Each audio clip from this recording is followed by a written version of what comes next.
बिस्मिल्लाहिर्रहमानिर्रहीम। अस्सलाम वालेकुम नाज़रीन, आप देख रहे हैं अमान टीवी यूट्यूब चैनल। नाज़रीन, खबर शामिल करने से पहले गुजारिश है कि मेरे चैनल को सब्सक्राइब कर लें और वीडियो को लाइक करें ताकि हर नई आने वाली वीडियो आप तक बर वक्त पहुँच सके। नाज़रीन, चंद रोज़ कबल मीडिया पर नून लीग रहनुमा राना सनाउल्लाह का इंटरव्यू आया, जिसमें उनका कहना था कि काफ लीग के साथ बिल्कुल सीट एडजस्टमेंट करने के लिए तैयार हैं और मियाँ नवाज शरीफ का चौधरी शुजात हुसैन से मुलाकात का भी इरादा है।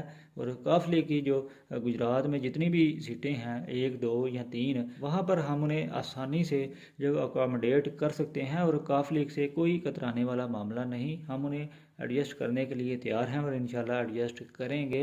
अब नाज़रीन, देखना यह है कि कौमी असम्बली के जो 2 हलके हैं, चौधरी सालिक हुसैन NA 64, चौधरी हुसैन लाई NA 63, जबकि तीसरा हलका NA 62, यहाँ से जो ख़बरें जो है वो मीडिया पर जो है वो चलती रहीं गुज़श्ता दिनों कि शायद NA 62 में चौधरी मूसा लाई को इलेक्शन कंटेस्ट करवाने के लिए भी काफ लीग जो है वो सीट एडजस्टमेंट जो है वो करने जा रही है चौधरी अबर रज़ा कोटा के हलका में।